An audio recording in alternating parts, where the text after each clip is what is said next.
G'day, I'm Mark from Self-sufficient Me, and how was your Christmas and New Year? Good?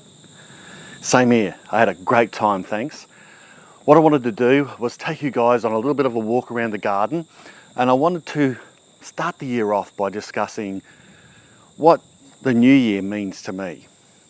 Just sort of off the cuff, and I have got 4 points, and in those 4 points I've got several other mini points that I want to discuss.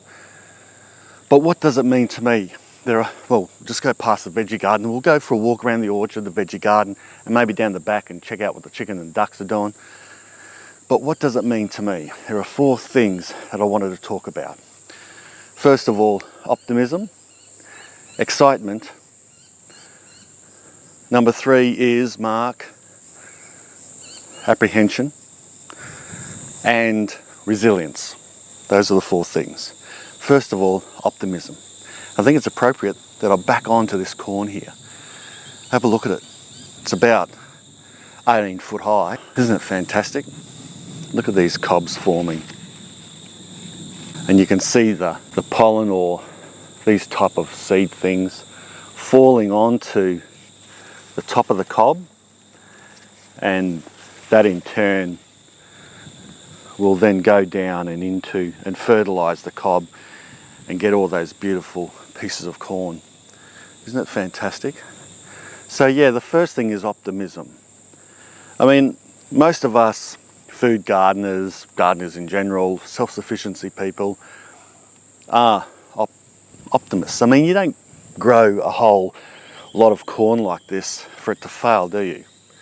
And I hope I get this in before I get struck by lightning. Every time I do a video with you guys lately, especially this summer, it's been raining, and that's been fantastic. And I mean, I guess it adds to my optimism. We've had 12 months of steady rain, where every few weeks it had rained. I've hardly had to use our watering system at all. We've just had regular rainfall, and that's why it's so green and almost too easy to grow stuff, especially this corn. But yeah, you don't plant a whole row of corn thinking that it's going to fail, do you? You plant it expecting that it's going to grow well and produce. You're optimistic about what you plant and what you grow. You don't incubate a whole clutch of chicken or quail eggs in the expectation that most of them will die or won't hatch out. You expect them all to, but in reality we know that that's just not going to happen. You know, more often than not, sometimes, and particularly in certain seasons, crops fail. But that doesn't prevent us from being optimistic and thinking that they're going to do well and giving everything the best chance possible to do well. So I'm optimistic about the year and about what's going to happen in 2018. And I'm usually optimistic every year. Let's have a look at this. Oh, I nearly stepped over the turmeric that's coming up here. I planted several rows of turmeric. I better not walk over that. I just wanted to get to those Jerusalem artichokes. They're having a fight at the moment with that climbing spinach. And looks like both of them are in a great wrestling match. With the flower, looks like a daisy. And the Jerusalem artichoke, of course, produces tubers that are very nice to eat and low in starch. So a good substitute for potatoes if you can't handle them too well. Then, of course, you've got this climbing spinach, which is a bit slimy to eat. But I've done a video on that. You can check that up here if you want. But yeah, so the second thing is excitement. So I guess that sort of goes with the optimism. But excitement is a little different. I'm excited at what's going to happen because I don't know. But I'm excited to see what does happen with my online content career, this property in particular, because it's connected to what I do online. So I'm excited about that. I mean, sometimes you do know your Christmas presents, don't you? I knew mine. I got a razor for Christmas. No, it wasn't a hint. We'll just wait for this plane to go over. They're flying low because of the cloud at the moment. Oh, that thunder's getting closer. Hear it? So yeah, excitement. I mean, if you knew what all your Christmas presents were going to be, or what every conversation was going to be with your family and friends that you haven't seen for a while, around the dinner table, at Christmas or New Year's, well then it wouldn't be very exciting, would it? But you don't know any of that. So it's exciting because you're catching up with people and you're hearing all the new things and things you haven't heard. And that's what I'm excited about here for this new year. I think you have to be excited. You have to approach everything with optimism and excitement as much as possible, because that breeds good things. I mean, if you approach something like your garden or whatever adventure you're on, or your holiday, in the sense that you're optimistic and excited about it, you tend to overlook the little insignificant things that go wrong, and you amplify the things that go right. And you say, I knew this was going to be a good holiday. I knew that was going to be the right way to go. But if you approach it in a negative sense, you focus on the small little things that go wrong, and you go, oh, we shouldn't have done that. I shouldn't have planted that there because that didn't work. No, approach it with optimism and excitement. But let me go on to a negative and talk about apprehension for a second, as I've done a whole lap here because I'm concentrating on talking to you guys. But yeah, I'm apprehensive because, well, we all should be a little bit apprehensive. Let's face it, the whole last decade hasn't been terrific. And in the last 12 months, there's been some things in the political scene, especially around the world, and the ideological scene with, I think you know what I'm talking about. I'm not going to elaborate. That really are worrying, are worrying. And these things do affect all of us. If something goes wrong, the world economy drops, food prices go up, fuel prices go up, energy prices go up. In the US and Australia too, but in the US in particular, I've been reading about your organics industry, and how there's been a scandal brewing over the last few months on the middleman in particular passing off non-organic food as organic food and locally grown food when in fact they're imported and not organic. That's a terrible scandal, and it shouldn't happen, but it's happening because of incompetence at a government level and a bureaucratic level, and that can really damage an industry. And it's sad to see, but those are the type of things, even on that scale, not necessarily a world war or anything, or people getting blown up in the name of a bloody religion. Even those type of scandals can lead to higher food prices and issues and problems and lack of trust and public trust in governments and all that, which can downturn economies, crash economies, go into depressions and recessions. And I just think that, yeah, I don't want to get too down because my next point is resilience. But yeah, I'm a bit apprehensive, and I think we all should be. Out of apprehension breeds resilience. Just like this cucumber here. Can I segue into this cucumber? This, I believe, is a gimpy gold, and I think this is a good example. It's starting to turn a bit gold. They get about that big and fat, but they are juicy and they don't get bitter as they get older. See these little ones here?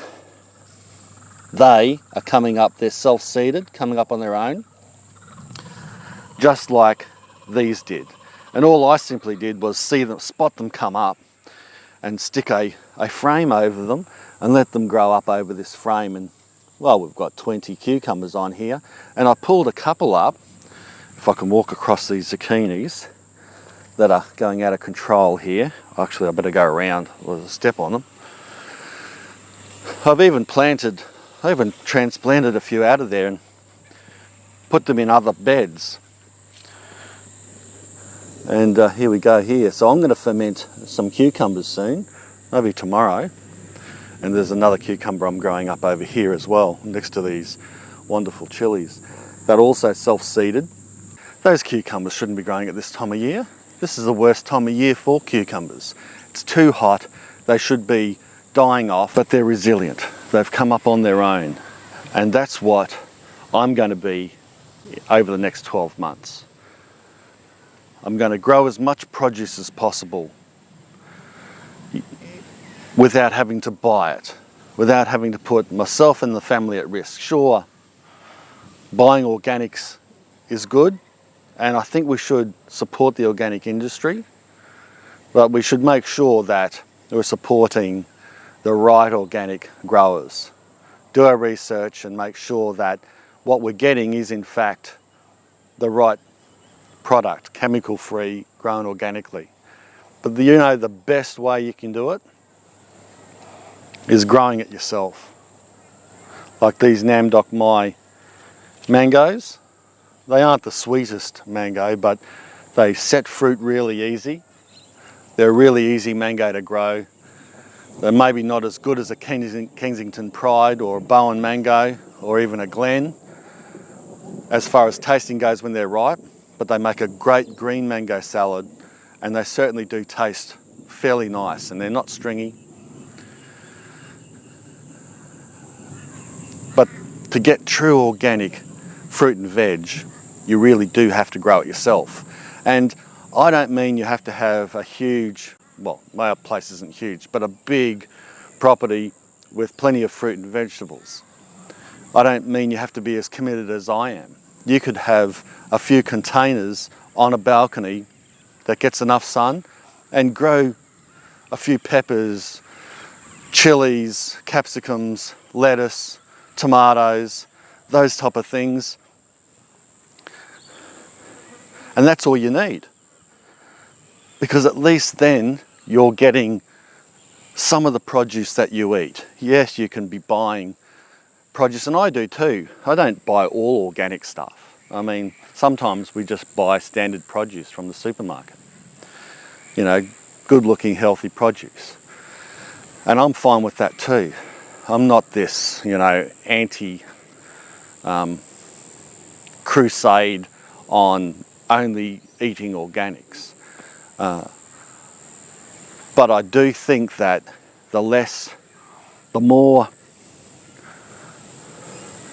organic food we can eat, the less chance we are of slowly getting poisoned by chemicals inadvertently being left on that fruit and veg and then getting into our system, or left in it and getting into our system.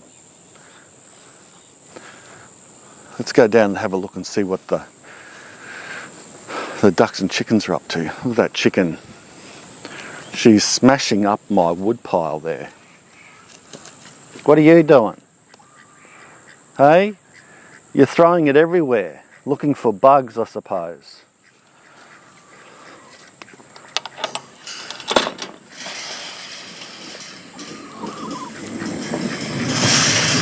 No, you can't come in.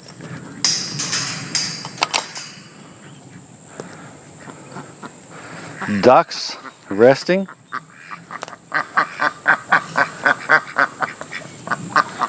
Obviously they're not in the dam.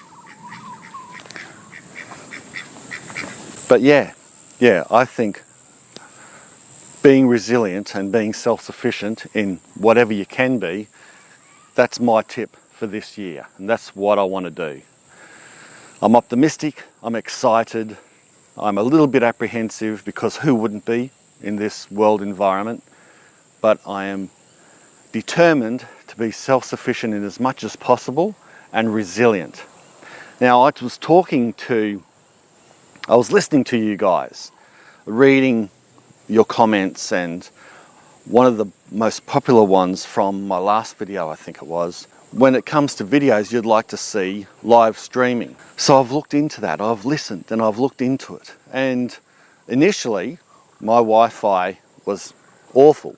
I mean, it covers the house, but when you get out into the garden, Wi-Fi just didn't cut it, especially down here to the poultry pen. And I would like, if I'm going to do a live shooting and a walk around and working down the poultry pen or working the veggie garden or working out the front on the fruit trees or working in the orchard here on the left, I would like to be able to know that if I'm live streaming, you guys can have a fairly decent coverage without it going, you know, terrible. I mean, live streaming itself is a little bit, I mean, you know, because it's live, you can't take it back. So I hope I don't drop any F words as if I'm going to. I think that would be fun. So thank you for those suggestions. And I was talking to Tristan at JB Hi-Fi, not sponsored or anything. It's just happened to be where I got my Wi-Fi extender from. So what I did was I put a Wi-Fi extender called a Nighthawk from Netgear in my shed. And if you want, I can do a review on that, especially for those YouTuber gardeners that are watching my channel. If you want to know how my system goes, I can review that later down the track once I've you know, worked on it and done a bit of testing myself. At the moment, I have found that it extended my Wi-Fi system all over our 3 acres by installing this. I had a smaller extender and I tried that and it didn't work very well at all, and I was only getting no bars or 1 bar or so once I got down the back here. So it wasn't going to be appropriate for streaming, especially on YouTube, live streaming. Down the back here, I was getting 3 to 4 bars out of the wireless signal. And that is excellent, which means that I can stream all over the property now. So I've got that lined up, but there's several other technical things that I have to look into and work out how to do it. So I wouldn't be expecting any live feeds in the near future, but I will get there. So thanks for those suggestions, and thanks Tristan, who incidentally, yeah, you know, well, I told him what I wanted it for was to stream out into the veggie garden, that I was a YouTuber, and he subsequently subscribed to my channel in front of me, because him and his partner were thinking of starting for the first time this year, this new year, their own vegetable garden. So how about that for good luck, you know? Meeting up with a sales guy who gives you a product that works and does the trick and great advice, and then also subscribes to your channel, and hopefully I can help him out and his partner start their vegetable garden. So I think that's pretty cool. So thanks for subscribing. Yeah, well, that's about it. So I hope you enjoyed that video. We've got a big year coming, like I said in my last video. And I think we should all be, above all, optimistic and excited for the new year. So let's get into it and make this year one of the best and biggest years yet for growing your fruit and veg at home. Thanks a lot for watching. Bye for now.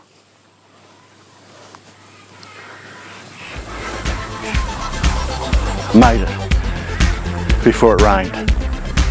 Actually, I think it's starting to clear up. That'll be right.